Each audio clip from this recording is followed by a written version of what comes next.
काय आशीर्वाद देऊन जाईल सांगता येत नाही. आणि आशीर्वाद म्हणजे काय, ते पारायणला बसतात, ते पालखी सोबत आलेले ते पुण्यवानाचे. आणि त्या पुण्यामध्ये जर आपल्याला भाग घ्यायचा असेल तर आपण मात्र सर्वांनी एकत्र व्हायचं. इथं भेदाची काही गरज नाही. ह्यो जो सप्ताह आहे, जरी आम्हाला नारळ घेतला असेल पण एकट्या आबाचा नाही, एकट्या आबाचा नाही, संबंध गावाचा आहे. इथं पार्ट्या असेल, पार्ट्या असतात, प्रत्येक गावात असतात, पण इथं पार्टीचं काहीच काम नाही. महाराज सगळ्यांचे, सप्ताह सगळ्यांचं. गाव गाव असतं, गाव राहणारच आहे.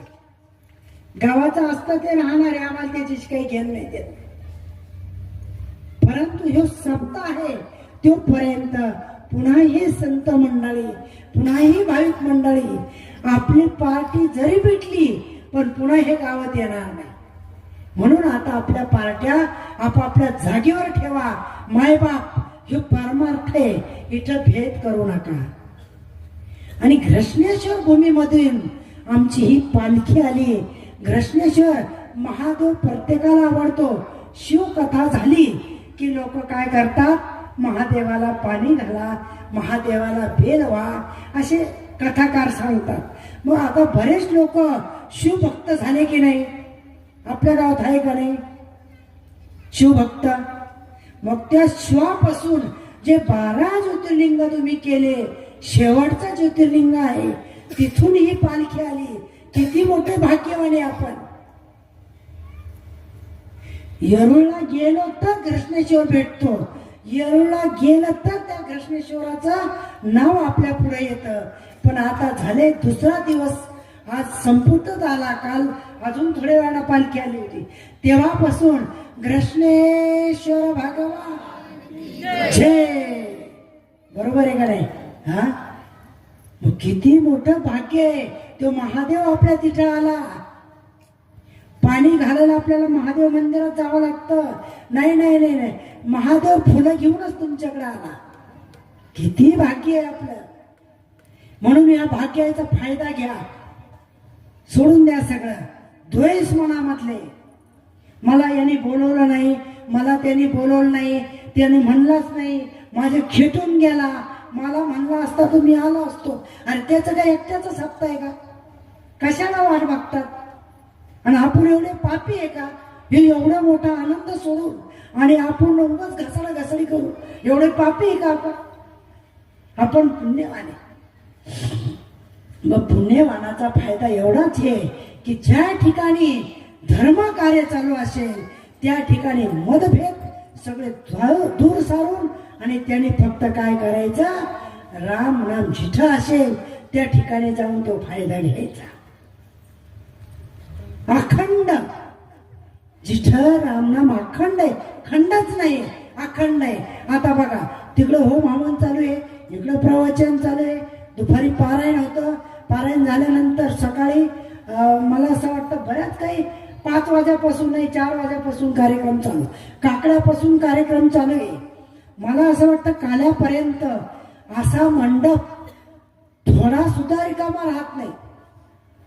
सारखं सारखं त्या दत्त भगवंताच्या, घृष्णेश्वराच्या, मच्छिंद्रनाथाच्या मांडीवर आपण सारखं बसतो लहान बाळासारखं. किती मोठं पुण्य आहे आपलं.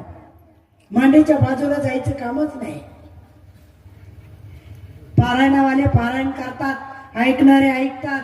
आणि आता बघा प्रवचन संपलं की लगे हरिपाठ, हरीचा पाठ तोही सुद्धा चुकू नये. हरिपाठ जर तुम्ही चुकला तर मला असं वाटतं बऱ्याच चांगल्या मार्गातून तुम्ही चुकला. हरिपाठ, हरिपाठाला यायचं. आता जायचंच नाही गावकरी महिला हो, आता जायचंच नाही. आणि उद्या जर तुमच्या शेजारीनं विचारलं का ग कापूस तोडायला आलीच नाही, ज्याने ह्या 3 दिवसामध्ये कापूस शेतला त्याचा कापूस कमी भरेल आणि ज्याने येचला नाही त्याचा जास्त भरेल, असं मी पालखीकडे हात करून सांगेन. अनुभव घ्या, अनुभव घ्या. आणि इथे सगळे जे लोक आलेले त्या अनुभवाचे चाललेले. एक गावाचे भाविक हे अनुभवाने आले आणि आता महाराजांनी सांगितलं नाही नाही फार थंडीचे इथं महाराजाच्या सोबत तुम्ही यायचे. म्हणजे महाराजांना किती त्रास आहे. तुमची राहायची सोय झाली का नाही, तुमची खायची सोय झाली का नाही, तुमची बसायची सोय झाली का नाही, हा नाही नाही तुमची आरामाची सोय झाली का नाही. महाराज स्वतः आराम नाही करत. एवढा त्रास घेऊन कशा करता की फक्त माझे भाविक हे आले त्यांना आनंद मिळाला पाहिजे आणि तो आनंद घेण्याकरता ते येतात आणि म्हणून त्यांचा थोडंही ते दुःखातून येतात आणि दुःख मुक्त झालं पाहिजे म्हणून त्यांच्या संगत आपण येतो आणि म्हणून ते प्रयत्न करतात. माझे भाविक प्रत्येकाला भेटतात पण माघारी घेतो अजिबात नाही. आणि आई सोबत जर लेकरू असेल, गाई माग आमचे स्वामी महाराज आडगावचे नेहमी महाराजाला म्हणतात.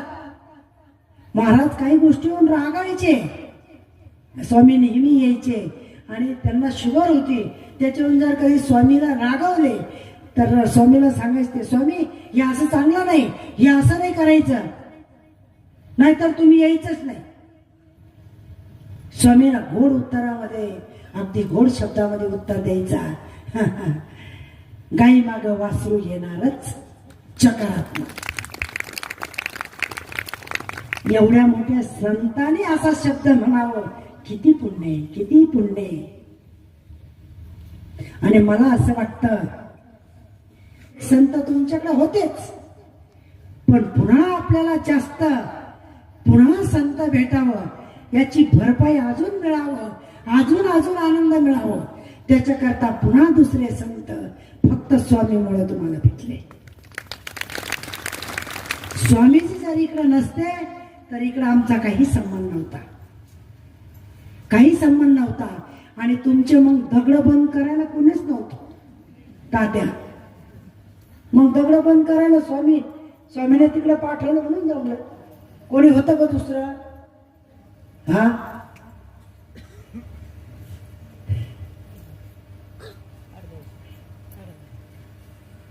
होतं का? नाही. असे एखाद्या वेळेस कोणी मला सांगता येत नाही. पण स्वामीने तुम्हाला चांगला मार्ग दाखवून दिला, रस्ता चांगला दाखवला आणि त्या रस्त्याचा आश्रमात एकदा आले की पुन्हा आले. एकदा आश्रमात आले सत्य बोललं पाहिजे आणि सत्य बोललं की सत्यच होतं. फक्त खोटं बोलायचं.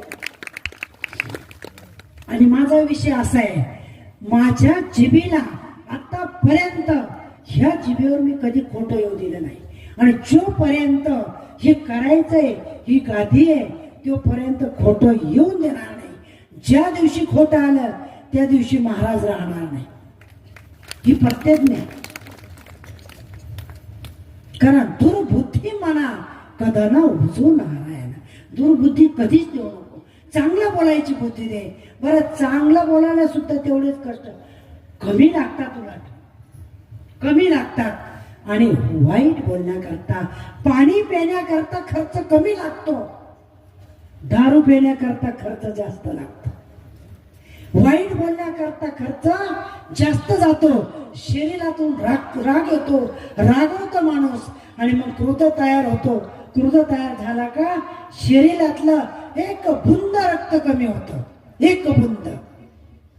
आणि ते कमी झालं पुन्हा ते शरीरात भरत नाही, भरल्या जात नाही. म्हणून राग यायला जास्त खर्च आहे आणि चांगलं बोलायला राग नाही आला, चांगलं बोलायला कमी खर्च आहे. आता मी असा बरं का गोलाटगावकर, तुम्ही प्रथम आहे, तुम्हाला माहित नाही पण आमच्या ह्या सगळ्या लोकांना माहिती आहे. तुमच्याकरता सांगायचंय, असा जे बसेले असा 5 दिवस मांडी मोडली नव्हती. पण चांगलं बोलल्यामुळे खर्चच झाला ना. हे भक्त मंडळी यायची जाण्याफळ जन्मभूमीला, हे भक्त मंडळी यायची आणि ती आल्यानंतर लोक विचार करायचे का बाबा यांनी गुरुवारी मांडी घातलेली आहे, गुरुवार शुक्रवार शनिवार रविवार सोमवारी 5 वाजता मांडी मोडली. मग बरेच काही लोक अशी यायचे बरं का, गोरटगावकर काही लोक अशी यायचे की बाबा खरंच रात्री आणि दिवसा हे बसत असेल का? दिवसा बसू ठीक आहे, दिवसा पाणी नाही प्यायचं. आपली मुस्लिम समाज आहे ते महिनाभर रोजा करतात, दिवसभर पाणी पित नाही आणि संध्याकाळी दिवस माळवला का ते सगळी क्रिया चालू करतात सकाळी 5 वाजेपर्यंत. असं महाराजांनी जर केलं, महाराज महिनाभर बसू शकतात, काय अडचण आहे? मग हे पाहण्याकरता जे आता ह्या सत्यामधून जे वंचित आहे असे लोक हे पाहण्याकरता तिथं रात्री यायचे. गोरटगावचे नाही, गोरटगावचे तर नाही विषय चालला, आपल्या भक्ताचा विषय. ते लोक रात्री यायचे आणि रात्री आल्यानंतर ते रात्रभर जागायचे. मग रात्री आले जागायचे कशा करता रात्री महाराज उठत असेल, जाऊन येत असेल, सगळं क्रिया करून सकाळी आपण यायच्या अगोदर, लोक यायच्या अगोदर पुन्हा मांडी घालून बसत असेल. ते का संसार करी का? त्यांना लपड करून काय फायदा आहे? ते रात्री यायचे. मग मला आनंद वाटायचा. आमचे प्रभू काका असेल, आमचे गणेशवाडीचे भजनी मंडळी असेल, ही सगळी मंडळी अगदी ते पाहायला यायचे. आणि आमची भजनी मंडळी असेल, प्रभू आप्पा असेल, हे कशा करता यायचे? कसे महाराजाला जोडीदार कोणीतरी पाहिजे बा म्हणून यायचे. रात्रभर भजन करायची मंडळी, महाराजाला करमणूक होईल. आणि ते लोक यायचे. महाराज रात्री उठून आशाना गंमत पाहायला आलेली मंडळी सुद्धा देव पाहावायशी गेलो तिथे देवच होऊन ठेवलो. अशी मंडळी पाहायला आले काय आणि झालं काय तेच भक्त झाले. चैत्र महिन्यामध्ये, चैत्र मासामध्ये एका भक्ताने साहेबराव पाटील जगदाळे जाणे फळकर, त्यांनी एक सहज मित्रमंडळी बसली आणि बसल्यानंतर विषय झाला.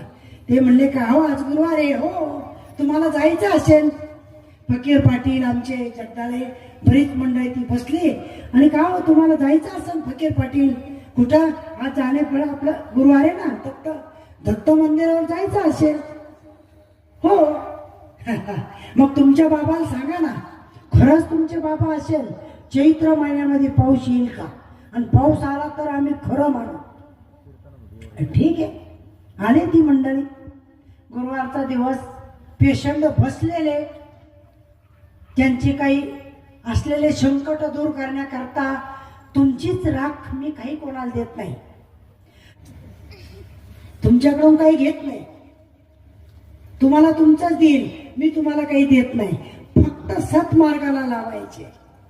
आणि जेव्हा ते आल्यानंतर म्हणले महाराज खरं तुम्ही देव. म्हणलं कोण सांगितलं? खरा देव कोणी सांगितलं? बरं मी खोटा आहे पण तुमचं काम सांगा. त्यांनी सांगितलं बाबा आता पाऊस येईल का? हो. काय झालं नाही यायला? तुकाराम महाराजांनी काय नाही केलं, गाथावरती तरंगावल्या, भावनेना श्राद्धाने माऊलीला रेड्याला बोलायला लावलं. कशाने? भक्तीने. मग माझ्या भक्तीला पाऊस नाही येणार का? नाही येणार, नक्की. ते म्हणले मग कधी येईल? म्हणलं सोमवारी येईल. गुरुवारचा दिवस होता. आणि असा भक्त सगळे आपले पेशंट संपले आणि जशी मांडी होती फक्त मी प्रभू काकाला त्यांना म्हणलं बाबा एक माझ्या पुढे घट तांब्याचा किंवा गडवा माझ्या पुढे घट ठेवा आणि सोमवारी पाऊस येईल तोपर्यंत मी बसणार आहे. तुम्ही कुठलंही टेन्शन घेऊ नका, तुमच्या महाराजाला मी काहीच होऊ देणार. आणि खरोखर गुरुवारची मांडी घातलेली तेव्हा आता फार मोठं महाराजाचं मोठं कौतुक आहे. पोतं होतं बसायला, तेही फाटकं चांगलं पोतं भेटत नव्हतं. पोताची किंमत 2 रुपये. किती किंमत होती? 2 रुपये. आणि 2 रुपये किमतीचं पोतं भेटत नव्हतं. फाटका पोतं राहायचं, ते घालून टाकायचं जी वरची चांगली बाजू ती वरतून ठेवायची, ते पोतं बसायला आणि त्या पोत्यावर बसून गुरुवार ते सोमवार पर्यंत मांडी मोडली नाही, लघवी नाही, संडास नाही, पाणी नाही, गोळ पण नाही, काहीच नाही घेतलं. आणि सोमवारी 4 वाजता आमचे आप्पा, बरीच मंडळी, भजनी मंडळी, आमची गणेशवाडीची, जानेफळ गावातली सगळी मंडळी भजनी मंडळीला बोलवलं, या बाबा भजन करायचंय आज. ते म्हणले आज असं काय का आज भजन करायचंय? आम्ही रोज भजन केलं, आज आम्हाला दिवसा काढून बोलवतं. मला असं वाटतं पंडित आपण ते सुद्धा असते. काय वैशेष असं का दुपारी 4 वाजता भजन करायचंय? हो. आणि जेव्हा ती मंडळी आली आणि भजन करत करत कुठं जायचं, जिकडं माझं तोंड आहे तिकडं जा. उत्तरेला तोंड होतं, बरोबर आहे. आणि त्या बाजूला ही मंडळी, भजनी मंडळी, टाळ पखवत विना घेऊन निघाले. बाबांनी सांगितलं जानेफळला महाराजाचा जन्म झाला, परंतु त्या गावामध्ये नुसता जन्मच नाही झाला, तो नुसता जन्मच नाही झाला. जन्म होऊन महाराज लोक ते गाव सोडतात, तिथं प्रगती पण झाली, विस्तार झाला. छोटासा येल तो गगनाला जाऊन घडला. हे जानेफळवाल्याचं फार मोठं पुण्य आहे. आणि त्यांनी लावलेलं ते रोप, त्यांनी घातलेलं ते पाणी आज आपल्याला फार सोपं झालं. आज किती सोपं झालं, किती जिल्हे, किती तालुके ते पाणी घालायला आज. हा, पहिलं गाडग्यानं पाणी घातलं, आता नाही, तांब्याच्या भांड्या नाही, तांब्याच्या भांड्या नाही. किती मोठे भाग्यवाने आपण का त्या गावाने, त्या जानेफळ गावाने एवढं मोठं रत्न आपल्याला मोठं करून आपल्या पुढे